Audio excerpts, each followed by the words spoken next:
পিলখানা হত্যাকাণ্ডের ১৭ বছর, জাতীয় শহীদ সেনা দিবস আজ। মাস্টার মাইন্ডদের জাতির সামনে আনার দাবি স্বজনদের। পিলখানা হত্যাকাণ্ডের নেপথ্যে ছিল স্বাধীনতা ও সার্বভৌমত্ব বিরোধী শক্তি, বিচার চলমান থাকবে বললেন প্রধানমন্ত্রী তারেক রহমান। ফ্যামিলি কার্ড কার্যক্রম উদ্বোধন 10ই মার্চ। জনগণের কাছে কার্ড দ্রুত পৌঁছে দেওয়ার নির্দেশনা সরকার প্রধানের। নিউমোরিং কন্টেনার টার্মিনাল নিয়ে আলোচনা। সিটি কর্পোরেশন নির্বাচন ধাপে ধাপে, জানালেন এলজিআরডি মন্ত্রী। রাজনৈতিক হয়রানিমূলক আরও 1200 মামলা প্রত্যাহারের অনুমোদন। দেখছিলেন ক্রাউন সিমেন্ট সংবাদ শিরোনাম, এবার বিস্তারিত। পিলখানায় 57 সেনা কর্মকর্তা সহ 74 জনকে হত্যার ঘটনায় গঠিত স্বাধীন তদন্ত কমিশনের প্রতিবেদন জনসমক্ষে প্রকাশের দাবি জানিয়েছেন শহীদ পরিবারের সদস্যরা।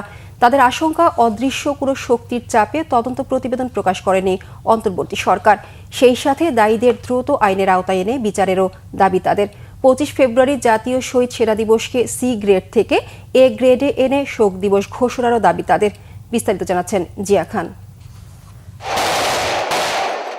2009 সালের 25 ও 26 ফেব্রুয়ারি ঢাকার পিলখানায় তৎকালীন বিডিআর সদর দপ্তরে 57 সেনা কর্মকর্তা সহ 74 জনকে হত্যা করা হয়। ঘটনার 17 বছর পরে এসেও সুষ্ঠু বিচারের দাবিতে অপেক্ষায় শহীদদের স্বজনরা। এবং সবাই আমরা একমত হয়েছি এই সমস্ত কমিশনের কর্মকাণ্ডের ব্যাপারে। অন্তর্বর্তী সরকার দায়িত্ব নেওয়ার পর 2024 সালের ডিসেম্বরে পিলখানায় হত্যাযজ্ঞের ঘটনায় গঠন করে স্বাধীন তদন্ত কমিশন। সে কমিশন 11 মাস তদন্ত করে প্রতিবেদন জমা দেয়। প্রতিবেদনে উঠে আসে হত্যার ঘটনার পেছনে শেখ হাসিনা ও আওয়ামী লীগ নেতাদের নাম, আর সমন্বয়কারী হিসেবে উঠে এসেছে ফজলিনুর তাপসের নাম। প্রতিবেদনে আরও উঠে আসে হত্যাকাণ্ডের উদ্দেশ্য ছিল সেনাবাহিনীকে দুর্বল করা। প্রতিবেদন অনুযায়ী ভারত এই ঘটনা থেকে সুবিধা পেয়েছে। এছাড়া ঘটনাটি সামরিকভাবে মোকাবেলা না করে কেন রাজনৈতিকভাবে মোকাবেলা করা হয়েছিল সেই প্রশ্নটিও উঠে এসেছে। কেন সামরিক শক্তি থাকার পরও তা ব্যবহার করা হয়নি? এছাড়া প্রশাসনের কি ভূমিকা ছিল? পুলিশ, র্যাব ও ডিজিএফআই সহ অন্যান্য গোয়েন্দা সংস্থাগুলোর ভূমিকা কি ছিল তাও উঠে আসে প্রতিবেদনে। কিন্তু তারপরও আক্ষেপ রয়েছে শহীদ পরিবারের স্বজনদের। তা হলো, কেন প্রতিবেদন জমা দেওয়ার 2 মাস পার হলেও তা এখনো জনসম্মুখে প্রকাশ করা হলো না। আনফরচুনেটলি তাদের প্রেস কনফারেন্সের যে ডিটেলসগুলো শুধু ওগুলাই আমাদের কাছে আছে, কিন্তু এত যে ডিটেইলড একটা রিপোর্ট করা হয় এই রিপোর্টটা আজ পর্যন্ত আমাদের হাতে আসা হয়নি। আসলে এই রিপোর্টটা তো করা হয়েছে বিচার করার জন্য, তাহলে আপনি বিচার করবেন, কিন্তু রিপোর্টটা তো প্রকাশ করা ছাড়া তো আপনি বিচার করতে পারবেন না। প্রতিবেদনে কি আছে তা জাতিকে না জানানোর পেছনে অদৃশ্য শক্তিরই অস্তিত্ব পায় শহীদ পরিবারের সদস্যরা। একটা দুটা তো না, বাংলাদেশে তো অন্যায় হত্যা হয়েই যাচ্ছে। তো সেই ক্ষেত্রে আমাদের মনে হয় যে সবসময় কোনো একটা শক্তি কাজ করে যারা জিতে যায় আর আমরা হেরে যাই। যারা এখনো সিস্টেমে কিছুটা ইন্টিগ্রেটেড অথবা সিস্টেমে যারা আছে তাদের সাথে রিলেটেড, তো এই নামগুলো যদি রিভিলড হয় একের পর এক তাদেরকেও চ্যালেঞ্জ করা হবে। জাতীয় শহীদ সেনা দিবসকে এ গ্রেডে উন্নীত করারও দাবি তাদের। জাতীয় শহীদ সেনা দিবস ঘোষণা করা হয়েছে, তো এই দিবসটাকে যেন শোক দিবসের ক্যাটাগরিতে নিয়ে যাওয়া হয়। শহীদ সেনাদের গ্যাজেট প্রকাশেরও দাবি জানান তারা। আমরা তো চলে যাব, আমাদের বাচ্চারা তখন কি হিসাবে, শহীদের যে সন্তান তারা কি দিয়ে প্রচার নিজেদের পরিচয় দিবে? তাদের তো একটা কষ্টের জায়গা, সাথে সাথে যদি শহীদের মর্যাদাটা পায় তাহলে তাদের একটা স্বীকৃতি, অ্যাবসলিউটলি যে স্বীকৃতিটা এটা একান্তই কাম্য। দেশের অস্তিত্ব ও সার্বভৌমত্ব রক্ষার স্বার্থেই পিলখানায় হত্যার ঘটনার উদ্দেশ্য এবং মাস্টারমাইন্ডদের জাতির সামনে নিয়ে আসা দরকার, অভিমত শহীদদের স্বজনদের। জিয়া খান, বাংলা ভিশন, ঢাকা। প্রধানমন্ত্রী তারেক রহমান বলেছেন, পিলখানায় সংঘটিত সেনা হত্যাকাণ্ডের নেপথ্যে দেশ এবং জনগণের স্বাধীনতা সার্বভৌমত্ব বিরোধী তৎপরতা বিদ্যমান ছিল। জাতীয় শহীদ সেনা দিবস উপলক্ষে দেয়া এক বাণীতে তিনি মনে করেন, নাগরিক হিসেবে বিষয়টা সবার উপলব্ধিতে থাকা জরুরি। ফ্যাসিবাদ মুক্ত বাংলাদেশে জনগণের কাছে পিলখানায় হত্যাকাণ্ডের নেপথ্য কারণ এখন বোধগম্য বলে উল্লেখ করেন প্রধানমন্ত্রী। তিনি বলেন, এই হত্যাকাণ্ডের পর নানা রকম মিথ্যা কিংবা অপতথ্য দিয়ে জনগণকে বিভ্রান্ত করার চেষ্টা হয়েছিল। তিনি বলেন, সশস্ত্র বাহিনী একটি স্বাধীন দেশের মর্যাদা, বীরত্ব এবং গৌরবের প্রতীক। ভবিষ্যতে আর কেউ যাতে সশস্ত্র বাহিনীর বিরুদ্ধে ষড়যন্ত্রে লিপ্ত হতে না পারে, পুনরায় সেই শপথে বলিয়ান হতে হবে। প্রধানমন্ত্রী বলেন, দেশ এবং জনগণের স্বার্থের বিপরীতে যে কোনো ষড়যন্ত্রের বিরুদ্ধে ঐক্যবদ্ধভাবে রুখে দাঁড়াবে জাতি। এই হোক শহীদ সেনা দিবসের প্রত্যয়। আগামী 10ই মার্চ দেশের 14টি উপজেলায় প্রাথমিকভাবে ফ্যামিলি কার্ড দেয়া হবে। উদ্বোধন করবেন প্রধানমন্ত্রী তারেক রহমান। নারীদের স্বাবলম্বী করতে প্রতি কার্ডে দেয়া হবে 2,500 টাকা। বর্তমান সরকারের অন্যতম নির্বাচনী অঙ্গীকার ফ্যামিলি কার্ড চালুর জন্য গঠিত কমিটির সভায় এই সিদ্ধান্ত হয়েছে। রিপোর্ট করছেন সিকান্দার রেমান। সরকারের প্রতিশ্রুত ফ্যামিলি কার্ড চালু নিয়ে সভা অনুষ্ঠিত হয়েছে। প্রধানমন্ত্রী তারেক রহমানের সভাপতিত্বে মন্ত্রিপরিষদ বিভাগের সম্মেলন কক্ষে এ সভা হয়।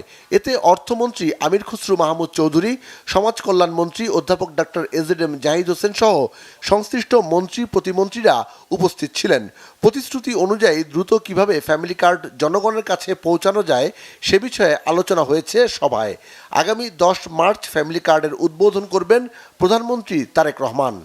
মাননীয় প্রধানমন্ত্রী পাইলটিংয়ের যে কার্যক্রম অর্থাৎ ফ্যামিলি কার্ড বিতরণের আমরা এই মুহূর্তে বাংলাদেশের 14টি উপজেলাকে আমরা চুজ করেছি, বাংলাদেশ বিভিন্ন বিভাগ হিসাব করে, এবং সেই 14টি জেলার উপজেলার মধ্যে থেকে একটা ইউনিয়নের একটা ওয়ার্ডকে আমরা ইউনিভার্সালি এখানে আপনার ফ্যামিলি কার্ড বিতরণ করা হবে এবং সেটার উদ্বোধন করবেন মাননীয় প্রধানমন্ত্রী ইনশাআল্লাহ আগামী 10ই মার্চ বিফোর ঈদুল ফিতর।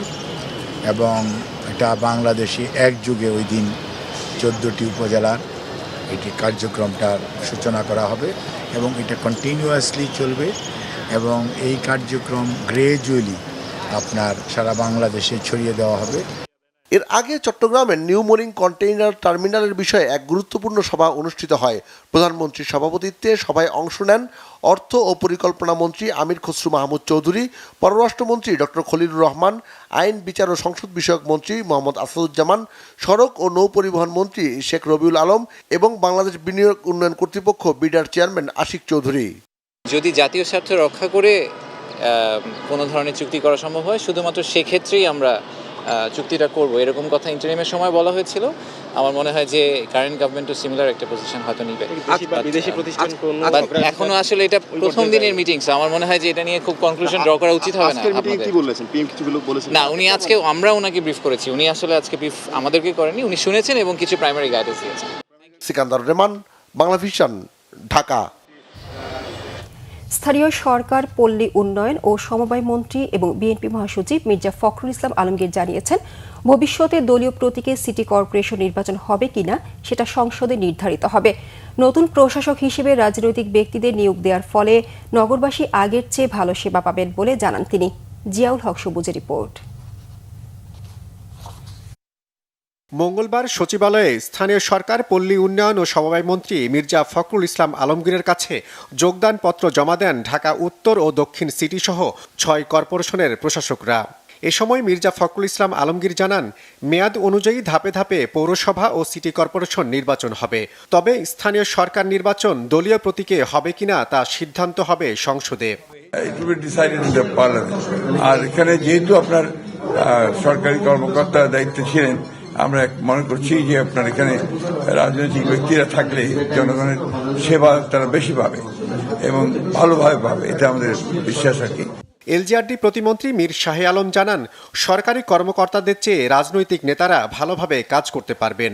যে ধরনের চেয়ারে, এত গুরুত্বপূর্ণ চেয়ারে রাজনৈতিক ব্যক্তি যারা দীর্ঘদিন রাজনীতি করে আসছেন এবং রাজনীতির মাঠে ছিলেন, তাদেরই দায়িত্ব পালন করা উচিত এবং তারাই জনগণের দুঃখ দুর্দশা এবং জনগণের ভাবনাটা তারা বুঝবেন। নবনিযুক্ত প্রশাসকরা জানান, মশা নিয়ন্ত্রণ, যানজট নিরসন ও রাস্তাঘাট মেরামত সহ দুর্নীতি রোধে কাজ করবেন তারা। আমরা অন্তত চেষ্টা করব যে জনগণের যে সমস্ত অভাব অভিযোগ যেগুলো আছে সেগুলো আমাদের পর্যায়ে যেগুলো সমাধান করার সেগুলো আমাদের পর্যায়ে করব, যেগুলো আমাদের পর্যায়ে সম্ভব না সেগুলো সরকারের কাছে আমরা তুলে ধরব যাতে সেগুলো দ্রুত সমাধান করা যায়। আমার প্রথম কাজটাই হবে মানুষকে স্বস্তিদায়ক যে কাজগুলো এখন রমজানের সময় সুপেয় পানি, ট্রাফিক কনজেশন, রাস্তাঘাট মেরামত, এই সমস্ত প্রায়োরিটি দেওয়া। মূলত কাজ হচ্ছে সিটি কর্পোরেশনের নগরবাসীকে সুন্দর সার্ভিস দেওয়া এবং গত 18 মাসে যেটি সম্ভব হয় নাই, আসলে রাজনৈতিক নেতৃত্বই পারে জনগণের কাছাকাছি থেকেই জনগণের দুর্ভোগ লাগবে কাজ করতে, এবং আমরা এই 6 জনই সেই দায়িত্ব পালন করব। দীর্ঘদিন অকার্যকর থাকা সিটি কর্পোরেশনে টার্গেট ঠিক করে জনগণের সেবা নিশ্চিতের প্রতিশ্রুতি দেন প্রশাসকরা। জিয়াউল হক সবুজ, বাংলা ভিশন, ঢাকা। বিরোধী দলের নেতাকর্মীদের বিরুদ্ধে রাজনৈতিক হয়রানিমূলক আরও 1202টি মামলা প্রত্যাহারের অনুমোদন দেওয়া হয়েছে। মঙ্গলবার সচিবালয়ে স্বরাষ্ট্রমন্ত্রী সালাউদ্দিন আহমেদ সাংবাদিকদের জানান, বিগত ফ্যাসিস্ট সরকারের আমলে 17 বছর ধরে বিরোধী দলের নেতাকর্মীদের বিরুদ্ধে দায়েরকৃত রাজনৈতিক হয়রানিমূলক আরও 1202টি মামলা প্রত্যাহারের অনুমোদন দেওয়া হয়েছে। এর আগে 22 ফেব্রুয়ারি রাজনৈতিক হয়রানিমূলক 1006টি মামলা প্রত্যাহারের তথ্য জানায় স্বরাষ্ট্র মন্ত্রণালয়। 8 ফেব্রুয়ারি আইন মন্ত্রণালয় জানিয়েছিল, জুলাই গণঅভ্যুত্থানে ক্ষমতাচ্যুত আওয়ামী লীগ সরকারের আমলে বিএনপি, জামায়াত ইসলামী, হেফাজত ইসলাম ও গণ অধিকার পরিষদ সহ বিভিন্ন রাজনৈতিক দলের নেতাকর্মীদের বিরুদ্ধে করা রাজনৈতিক হয়রানিমূলক মামলাগুলোর মধ্যে 23,865টি মামলা প্রত্যাহারের সুপারিশ করেছে অন্তর্বর্তী সরকার। ফলে প্রায় 5 লাখ মানুষ হয়রানিমূলক মামলা থেকে রেহাই পেলেন।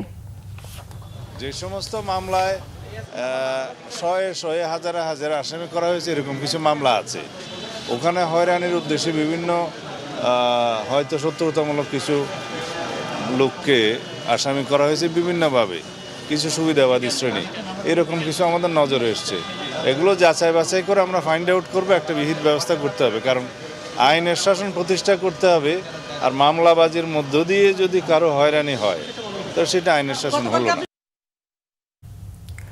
পুলিশের নতুন মহাপরিদর্শক হিসেবে মোহাম্মদ আলী হোসেন ফকিরকে নিয়োগ দিয়েছে সরকার। মঙ্গলবার স্বরাষ্ট্র মন্ত্রণালয়ের এক প্রজ্ঞাপনে এ তথ্য জানানো হয়। এর আগে মোহাম্মদ আলী হোসেন ফকির পুলিশের অতিরিক্ত আইজিপি ও আর্ম পুলিশ ব্যাটালিয়নের প্রধান হিসেবে দায়িত্ব পালন করেন। তিনি বিসিএস পুলিশ ক্যাডারের 15তম ব্যাচের সদস্য। আওয়ামী লীগ শাসনামলে নতুন আইজিপিকে রাজনৈতিক কারণে প্রথমবার চাকরিচ্যুত করা হয়, পরে বাধ্যতামূলক অবসরে পাঠানো হয়। অন্তর্বর্তী সরকারের আমলে আইনি প্রক্রিয়ায় এসপি পদমর্যাদায় চাকরি ফিরে পান আলী হোসেন ফকির। এরপর সুপার নিউমারিতে ডিআইজি হিসেবে পদোন্নতি পান। 2025 সালের 11 আগস্ট অতিরিক্ত আইজিপি পদে পদোন্নতি পেয়েছিলেন তিনি। বিএনপি স্থায়ী কমিটির সদস্য ডক্টর আব্দুল মঈন খান বলেছেন, বিএনপি একটি উদার নৈতিক রাজনৈতিক দল, তারা সবাইকে নিয়ে রাজনীতি করে। বিএনপি প্রতিহিংসার রাজনীতিতে বিশ্বাস করে না। গতকাল বিএনপির প্রতিষ্ঠাতা ও সাবেক রাষ্ট্রপতি জিয়াউর রহমান এবং সাবেক প্রধানমন্ত্রী বেগম খালেদা জিয়ার কবরে নরসিংদীর জেলার সংসদ সদস্যদের নিয়ে শ্রদ্ধা নিবেদন শেষে গণমাধ্যম কর্মীদের প্রশ্নের জবাবে তিনি একথা বলেন। এক প্রশ্নের জবাবে মঈন খান বলেন, বিএনপির অবস্থান খুবই স্পষ্ট। বিএনপি স্বাধীনতার পক্ষে কাজ করছে, বহুদলীয় গণতন্ত্র ও সংসদীয় গণতন্ত্রে বিশ্বাসী। তারা সেই বিশ্বাসে বিশ্বাসী হয়ে সামনের দিকে এগিয়ে যাবে। বিএনপি জনগণের শক্তিতে বিশ্বাস করে। ডক্টর মঈন খান বলেন, বাংলাদেশে গণতন্ত্র বারবার ফিরিয়ে এনেছে বিএনপি। 2024 সালের 5 আগস্ট ছাত্র জনতার যে বিপ্লব হয়েছে তারই ধারাবাহিকতায় বাংলাদেশে গণতন্ত্র ফিরে এসেছে। সেই গণতন্ত্র এবং বাংলাদেশের স্বাধীনতা সার্বভৌমত্ব বিএনপি রক্ষা করবে। আমরা সবাইকে নিয়ে আমরা রাজনীতি করি, আমরা প্রতিহিংসার রাজনীতিতে বিশ্বাস করি না। যেটা আমাদের নেতা জনাব তারেক রহমান বারবার বলেছেন। তিনি আরো বলেছেন যে আমরা আইনের শাসনে বিশ্বাসী। বাংলাদেশের গণতন্ত্র আমরা বারবার ফিরিয়ে এনেছি। আমরা 5ই আগস্ট 2024 সালে যে ছাত্র জনতার যে বিপ্লব হয়েছে তারই ধারাবাহিকতায় আমরা বাংলাদেশে গণতন্ত্র ফিরিয়ে এনেছি। এই গণতন্ত্র এবং বাংলাদেশের স্বাধীনতা আমরা রক্ষা করব। রাজনৈতিক দূরদর্শিতাই তারেক রহমানকে আগামীর কঠিন পথ পাড়ি দিতে সহায়তা করবে বলে মন্তব্য করেছেন তথ্য সম্প্রচার মন্ত্রী জহির উদ্দিন স্বপন। মঙ্গলবার শিল্পকলা একাডেমিতে অবিসংবাদিত তারেক রহমান বইয়ের মোড়ক উন্মোচন অনুষ্ঠানে এই মন্তব্য করেন তিনি। গণতান্ত্রিক রাজনীতির জন্য তারেক রহমানের মতো নেতার প্রয়োজনীয়তা তুলে ধরে মন্ত্রী আরও বলেন, দীর্ঘদিন ধরে রাজনৈতিক চ্যালেঞ্জ এবং সত্য মিথ্যার জটিল পরিস্থিতির মধ্য দিয়ে নিজেকে প্রতিষ্ঠিত করেছেন তারেক রহমান। এ সময় বক্তব্যে সংস্কৃতি প্রতিমন্ত্রী আলী নেওয়াজ মাহমুদ খৈয়াম বলেন, দেশে মৌলবাদের উত্থান লক্ষ্য করা যাচ্ছে। এমন পরিস্থিতিতে গণতান্ত্রিক চর্চা বজায় রাখা অত্যন্ত গুরুত্বপূর্ণ।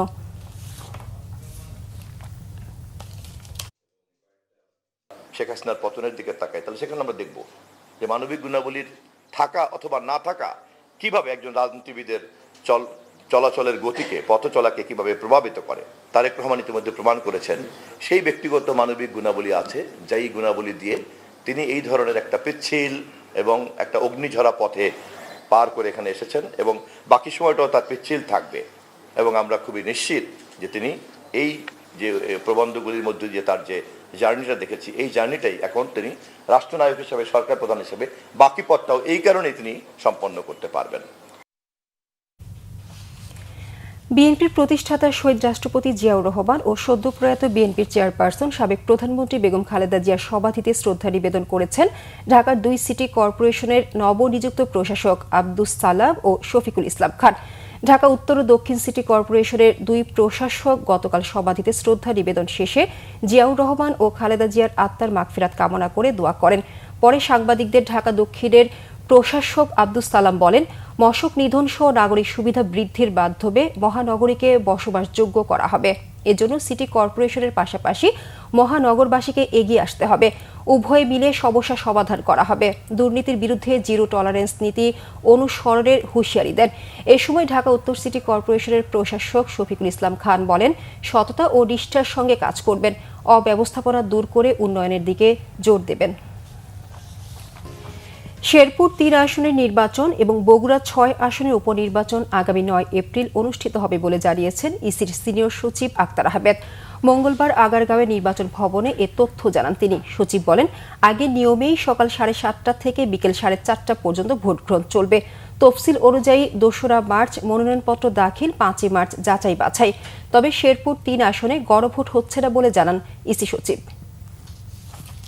বাছাই করবেন রিটার্নিং অফিসার 5ই মার্চ। আপিল দায়ের করতে পারবেন 6 থেকে 10ই মার্চ পর্যন্ত। আপিল নিষ্পত্তি হবে 11ই মার্চ। আর প্রার্থিতা প্রত্যাহারের শেষ তারিখ হচ্ছে 14ই মার্চ। প্রতীক বরাদ্দ 15ই মার্চ। আর ভোট গ্রহণ 9ই এপ্রিল। স্থানীয় সরকার নির্বাচনের জন্য এককভাবে এনসিপি প্রস্তুতি নিচ্ছে বলে জানিয়েছেন দলটির মুখ্য সংগঠক উত্তরাঞ্চল সার্জিস আলম। গতকাল রাজধানীর বাংলা মোটরের কেন্দ্রীয় কার্যালয়ে ব্রিফিংয়ে তিনি জানান, দেশের স্বার্থে স্থানীয় সরকার নির্বাচন প্রয়োজনে জোটগতভাবেও হতে পারে। বিএনপি সরকার দলীয় তোষামতকারীদের সিটি কর্পোরেশনের প্রশাসক হিসেবে নিয়োগ দিয়েছে বলে অভিযোগ করা হয় ব্রিফিংয়ে।